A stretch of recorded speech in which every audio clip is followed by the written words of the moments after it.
Hello friends, previous year question Tamil பார்க்கலாம். Paper 1 TET. Thanjai பெரிய கோயில் குடமுழுக்கு நடைபெற்ற ஆண்டு கிபி 1010. பொருள் கூறுக. கூவை, குவை, குவியல். நிகண்டுகளில் பழமையானது. சேந்தன் திவாகரம். அறிவியல் கலைச்சொல் களஞ்சியம் 1991 ஆண்டு வெளியிடப்பட்டது. ஆங்கிலேயரை எதிர்த்து ஆயுதம் ஏந்திய போராடிய முதல் பெண்மணி வேலு நாச்சியார். நோய்க்கு மருந்து இலக்கியம் என்று கூறியவர் மகாவித்துவான் மீனாட்சி சுந்தரனார். ராமானுஜன் சாதாரண மனிதர் அல்லர், அவர் இறைவன் தந்த பரிசு என கூறியவர் பேரா இடிபல். வாணிதாசன் பிறந்த ஊர் வில்லியனூர். மதுரை வீதிகளின் பெயர்களில் இது ஒன்றல்ல. பாணர் வீதி.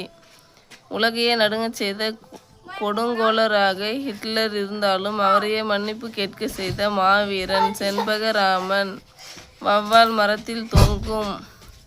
கவிமணி தேசிய விநாயகம் பிள்ளை இயற்றிய நூல் உமர் கய்யாம் பாடல்கள்.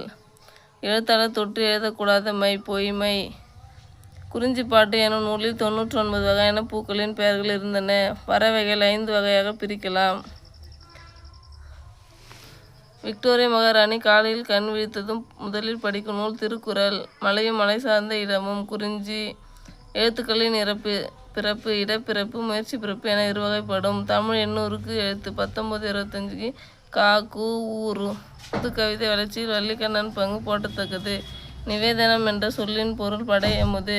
கனகம் என்பதன் பொருள் பொன். மானவிஜயம் என்னும் நாடக நூல் களவழி 40 என்னும் இலக்கியத்தை அடிப்படையாக கொண்டது.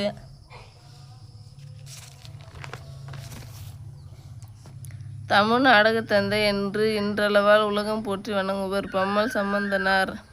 காய்களின் இளமை பெயரை எழுதுக. அவரை பிஞ்சு. வாழை கச்சல். பாம்பு விவசாயிகளின் நண்பன். குழந்தைகளின் மகிழ்ச்சியுடன் ஆரவரித்து பாடும் விளையாட்டு பாடல்கள் நாட்டுப்புற பாடல்கள்.